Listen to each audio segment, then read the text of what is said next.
Radhe Radhe. Welcome to my channel. मैं कुसुम मिश्रा। आज के इस वीडियो में मैं आपसे कार्तिक शुक्ल पक्ष पे पड़ने वाली द्वितीया तिथि, जैसे कि भाई दूज कहते हैं, इससे संबंधित मैं पूरी जानकारी अपने इसी वीडियो में आप सभी से शेयर करना चाहूँगी। प्रिय मित्रों, जैसा कि इस समय कार्तिक मास में दीपावली पर्व पंचदिवसीय पर्व चल रहा है, उसमें यम द्वितीया का बहुत स्थान है। तो यम द्वितीया कब है और इसमें हमें क्या करना चाहिए, क्यों मनाया जाता, आदि से संबंधित पौराणिक कथा भी मैं अपने इसी वीडियो में आपसे बताऊंगी। और अगर हमारा वीडियो आपको ज़रा भी हेल्पफुल लगे, ज़रा भी आपको पसंद आए, तो वीडियो को लाइक करिए, कमेंट करिए, शेयर करिए। और जो लोग अभी तक चैनल में आए हुए हैं परंतु उन्होंने हमारे चैनल को सब्सक्राइब नहीं किया है, वो हमारे चैनल को सब्सक्राइब अवश्य कर दें, जिससे कि इससे संबंधित उत्तम जानकारी आप सभी को तुरंत प्राप्त हो सके। तो प्रिय मित्रों, कार्तिक शुक्ल द्वितीय तिथि को भाई दूज कहते हैं, जिसे कि यम द्वितीया भी कहते हैं। और इस दिन हर भाई को अपनी बहन के घर में, अगर शादी हो गई है तो बहन के घर में जा कर के अपना टीका करवाना चाहिए। और बहन को उस दिन अपने भाई को भोजन कराना चाहिए और भोजन में चावल अवश्य देना चाहिए, खिलाना चाहिए। और इसके बाद भाई को भी जो भी उसके सामर्थ्य हो उस हिसाब से उसको उपहार दे के उनके चरण स्पर्श करना चाहिए। तो ये आदिकाल से चलता चला आया है भाई दूज का पर्व। तो इस वर्ष ये भाई दूज का पर्व जो है इस अक्टूबर मास में, कार्तिक मास जो हिंदी मास है, उस दिन 22 तारीख को ही रात में 8:16 से द्वितीया तिथि प्रारंभ हो जाएगी, जो कि दूसरे दिन 23 अक्टूबर को 10:46 तक है। तो उदया तिथि होने की वजह से ये जो त्यौहार है ये 23 अक्टूबर को मनाया जाएगा। और इस दिन सबसे बड़ा तो सुखद अनुभूति इसलिए हो रही है कि इस दिन पूरे दिन इसका शुभ मुहूर्त रहेगा और पूरे दिन बहन अपने भाई को बांध सकती राखी। तो बहनों को क्या करना चाहिए, इस दिन व्रत रखना चाहिए जब तक रुचना अपना भाई को तिलक ना कर दें।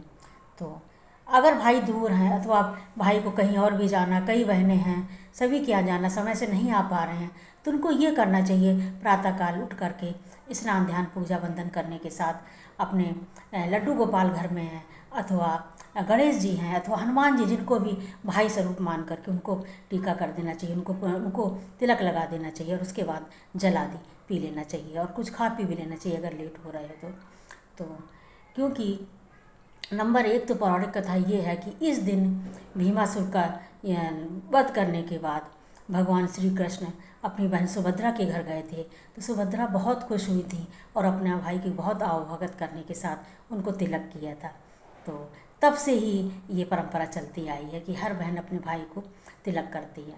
परंतु दूसरी पौराणिक कथा भी यही है कि इस दिन यमराज जी अपनी बहन यमी के घर में गए थे और बहन के घर में पहली बार गए थे। तो बहन बहुत खुश हुई थी और उन्होंने भाई की बहुत आवभगत करी थी और बहुत उनके तिलक किया था। और जब यमराज ने अपनी बहन से कहा कि आप कुछ वरदान मांगो, तो उन्होंने यही कहा था कि मैं आज के दिन हर बहन को अपने भाई को तिलक करना चाहिए और हर बहन के भाई को दीर्घायु रखे, स्वस्थ रखे और सद्बुद्धि दें, साथ में अकाल मृत्यु ना आए। ये वरदान मांगा था यमराज से यमी ने। तो तभी से परंपरा चलती आई है। तो आज भी बहनें अपने भाई को तिलक करती हैं। और इस दिन एक और परंपरा है कि यदि कोई बहन अपने भाई के साथ जमुना जी में जा कर के हाथ पकड़ के स्नान करे तो बहुत ही सुख समृद्धि प्राप्त होती है और अगले वर्ष फिर वही भाई उनको मिलता है। ऐसा भी मान्यता है लोगों की। सत्यता क्या है ये तो नहीं मैं बता पाऊँगी, परंतु ये परंपरा और ये एक लोक कथा है। तो ऐसा बस करना चाहिए। और इस दिन अपने भाई को बहन जो है कुछ भी खिलाएं, कुछ भी भोजन खिलाएं, उसके साथ चावल अवश्य खिलाना चाहिए। तो इस बार जो अभिजीत मुहूर्त है वो इसमें 3 मुहूर्त हैं, बहुत ही शुभ हैं, जो इस समय हमें तिलक करना चाहिए। पहला मुहूर्त है कि दोपहर में 11:45 से प्रारंभ होकर 12:28 तक है। और दूसरा जो शुभ मुहूर्त है वो 1:13 से प्रारंभ होकर 3:28 तक है। और उसके साथ जो तीसरा मुहूर्त है वो प्रातःकाल 5:56 से प्रारंभ होकर 8:44 पे है। तो इसमें ये अभिजीत मुहूर्त जो है वो दोपहर में 11:45 से प्रारंभ होकर 12:28 पे है। परंतु राहु काल का विशेष ध्यान रखना चाहिए, क्योंकि राहु काल 1 बजे से प्रारंभ होकर कुछ क्षण रहता है। तो राहु काल के समय हमें भाई को तिलक नहीं करना चाहिए। तो तिलक कैसे करें? तो यम देवता से प्रार्थना करें कि हे प्रभु, हे यमराज जी, हमारे भाई को जो सद्बुद्धि दे, दीर्घायु बनाए। और साथ में यमुना झील में भी उस दिन स्नान करना चाहिए। तो सभी लोगों के लिए संभव नहीं है, तो घर में ही जल भर कर और यमुना जी का आह्वान करके और मंत्रों के द्वारा स्नान कर लेना चाहिए। तो ये रही हमारी थोड़ी सी जानकारी यम तृतीया के बारे में। क्योंकि यम तृतीया भी इसको कहते हैं और भाई दूज भी कहते हैं। तो आपको हमारी ये जानकारी थोड़ी भी सही लगी हो तो हमारे वीडियो को देखिए और लाइक करिए, कमेंट करिए, शेयर करिए।